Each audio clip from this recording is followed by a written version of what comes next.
Бул түс жаштыктын, жаңы идеялардын, жаратман жаңы жүздөрдүн, ишенимдин, жеңиштин жана эриктүүлүктүн белгиси. Бир болчуларга дем берип, башкалардан кескин айырмалап турган түс. Издесең тез табылат, сүрөткө түшсөң жаркырап абдан сонун чыгат.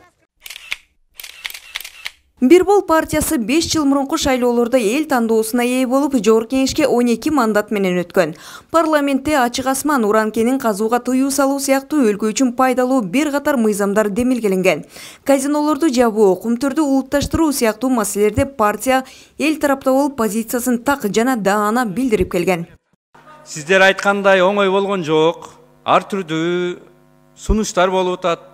Коркутуулар болуп атат, сатып алабыз дегендер болуп атат. Мына төрдө отурган 3 депутат коркпойт, сатылбайт, ишене бериңиздер. Өлкөдөгү абал, элдин наразычылыктары жана талаптары парламенттеги ишмердиктин оош кыйышы, жетишкендиктер менен кемчиликтер анализденип, Бирбол партиясы мыйзам чыгарууда. Саясатта муун алмашуусу керектигин көрө билди.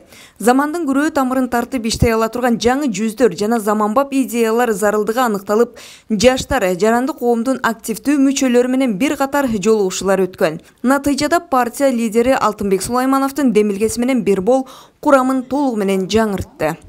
Биздин улуумундар бир жолу Советтер Союзунда жашап, ошол системага калыптангандай да, бир жаңыланууну эч ким каалабайт. Же бир корккондой. Ошон үчүн азыркы замандын талабы жаштар келди бизге.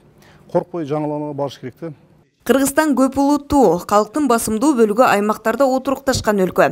Саясий партиянын өлкөнү өнүктүрүүдөгү приоритеттүү багыттардын бири дал ушул аймактар. Ордолуу оштон чыккан талапкерлер ушул кезге чейин эл менен болуп, элдин колдоосуна татып келишет. Алар Араван, Каракулжа, Кара Суу, Ноокат, Өзгөн, Алай жана Чоң Алай райондорунун төбөсү көрүнгөн уул кыздары. Алар өз аймактарынын көйгөйлөрү, элет элинин каалоолору, талаптар менен жакында тааныш. Мамлекетибиз мындан ары кандай багытта өнүгөт, кандай башкаруу системасы керек, экономикада негизги багыттарыбыз кандай болуш керек, биздин приоритеттүү багыттар кандай деген маселени тегин ой жүгүрүп баштадым. Ошонун себебинен 2016-жылы шайлоого, Ош шаар кеңештик шайлоого катыштык. Ошол күндөн баштап өлкөдө дайыма прогрессивдүү баалуулуктарыбыз окшош, максатыбыз окшош, тарыхыбыз окшош. Ушундай команданы дайыма самап издеп жүргөмүн. Тазалан, Оштогу үгүт иштери дал ушундай уран менен башталды. Ишембиликтин катышуучулары Ак Буура дарыясынын боюн, Навои атындагы сейилбакты таштандылардан тазалап иретке келтиришти. Айлана чөйрөнү тазалоодон башталган иш мамлекеттик башкаруу, сот системасы баш болгон бардык тармактарда уланып, коомду жемкорлордон, жатып ичээрлерден жана мамлекеттин эсебинен жан бактылардан арылтуу менен уланат. Бирбол партиясы өзүнүн жаңылануудан кийинки курамын коомчулукка тартуулагандан кийин байкадыңыздарбы, аябай жакшы пикирлер айтылып, биздин колдоочуларыбыз дагы көбөйдү. Себеби биздин урандарыбыздын негизгисинин бири бул тазалан дейт.